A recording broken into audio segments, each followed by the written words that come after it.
MP के इंदौर में लगातार कोरोना संक्रमण बढ़ता जा रहा है और कोरोना संक्रमण को नियंत्रण में लाने के लिए विशेष प्रयास भी किए जा रहे हैं।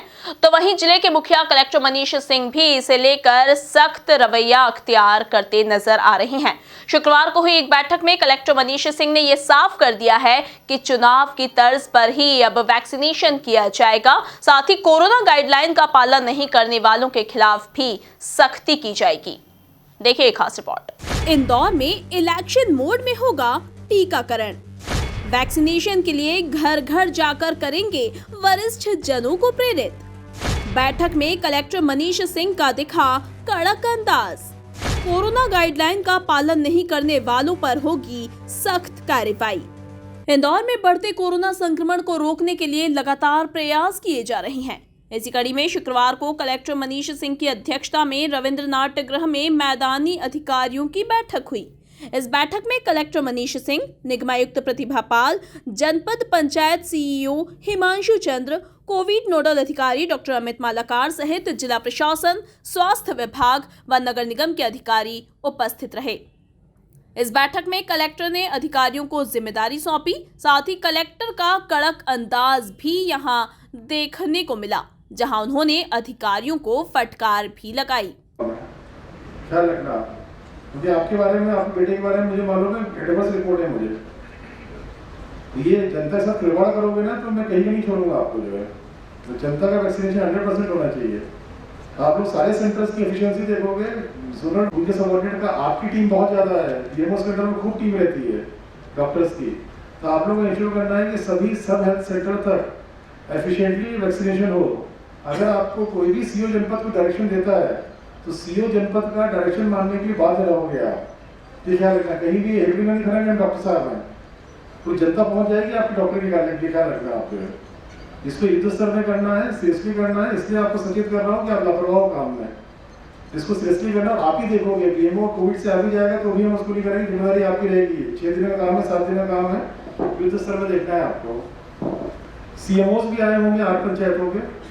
आपको बता दें कि कलेक्टर मनीष सिंह ने कहा कि जिले में कोविड के टीकाकरण के 100% लक्ष्य की पूर्ति के लिए इलेक्शन मोड में कार्य किया जाएगा।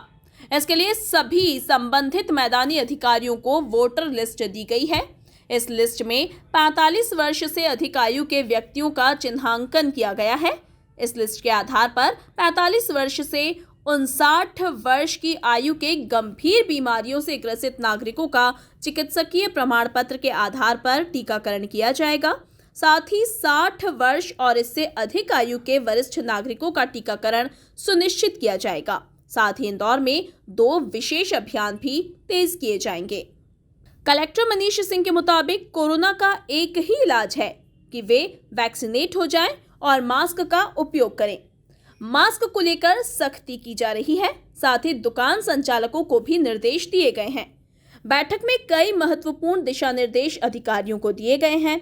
कलेक्टर के मुताबिक इंदौर जिले में 200 सेंटर शुरू कर दिए गए हैं।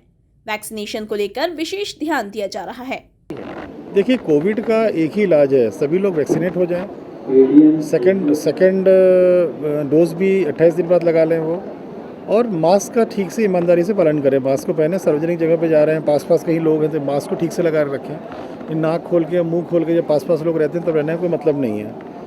तो वैक्सीनेशन और मास्क ही जब इलाज है तो एक मास्क पे सख्ती की जा रही है और स्ट्रिक्टली कॉमर्शियल एस्टेब्लिशमेंट में भी इंश्योर किया जा रहा है कि मास्क पहन के ही ग्राहक आएंगे और अंदर के सारे कर्मचारी मास्क ठीक से पहन के रहेंगे। मास्क अगर नीचे टांग के रखा, जो सामान देखा गया है कि फॉर्मेटिकली टांग लेते हैं मास्क को, उन मास्क को हम लोग मास्क नहीं मानेंगे, उस पर पेनल्टी होगी। उसके लिए भी पृथक से आदेश जारी करने वाले हैं। तो मास्क का सही उपयोग बहुत इंपॉर्टेंट है। अगर मास्क नीचे लटका हुआ पाएगा तो वो भी हम लोग मानेंगे कि मास्क नहीं पहना हुआ है। उसके लिए ये बोला है कि फ़ोटो खींच लें उसकी, ताकि वो उसको डिनाइल नहीं कर पाए और उसको पेनल्टी लगा दें उसमें। ये 2 चीज़ों के लिए, वैक्सीनेशन और मास्क, यही इलाज है कोविड की समस्या से बचने के लिए। कोविड चूँकि आ चुका है इसलिए अब वो चलते ही रहेगा, वो किसी न किसी स्वरूप में। एक बार वैक्सीनेट हो जाते हैं लोग तो उसमें उनको सिक्योरिटी हो जाती है। वैक्सीनेशन का लाभ ये है कि या कि तो आपको ये सब चीज़ें बिल्कुल नहीं होंगी, अगर हुई भी आपको तो बहुत ही हल्की होती हैं। वैक्सीनेशन का ये लाभ होता है कि मान लीजिए अगर कोविड का इन्फेक्शन लगा भी तो बहुत ही ऊपरी तौर पे आपको टच करके निकल जाएगा वो। इसलिए वैक्सीनेशन कराना बहुत ज़रूरी है। आज जो मीटिंग ली गई है उसमें 45 से 59 तक की एज के लिए बोला गया है कि सर्टिफिकेट उनके बनवा करके उनका वैक्सीनेशन कराएं। जो 20 कोमोर्बिडिटी हैं उसमें से वो काफ़ी लोग आते हैं, उसमें उनका सर्टिफिकेट बनवाएं, वो वैक्सीनेशन कराया जाए। सर्टिफिकेट कोई भी MBBS डॉक्टर बना सकता है, निजी भी बना सकता है, सरकारी भी बना सकता है। सर्टिफिकेट लेके जाएंगे, इमीडिएटली हम लोग ने सेंटर से निर्देश दिए हैं, उनका वैक्सीनेशन हो जाएगा। 60 के ऊपर किसी प्रकार की आवश्यकता नहीं है, सीधे जाके वैक्सीनेशन करा सकते हैं। 200 सेंटर्स हम लोगों ने चालू कर दिए हैं, उसकी सूची हम लोगों ने सब अधिकारियों को दे दी है। उसमें से लगभग 108 सेंटर्स शहर में हैं, जिसमें से 68 निजी हैं, 40 करीब सरकारी हैं और बाकी सब ग्रामीण क्षेत्रों में हैं, जिसमें से मेजॉरिटी 90% सरकारी हैं। शासकीय वैक्सीनेशन सेंटर्स में जाएंगे तो वहाँ पर कोई भी राशि नहीं लगनी है उनको, निजी में जाएंगे तो 250 रुपये लगेगा। इसके लिए आज सभी नगर निगम के 8 नगर पंचायत के CMO, सभी डॉक्टर्स, जोनल डॉक्टर्स और BMOs और सभी CO जनपद, उनके PCOs, इन सबको बुलाया था।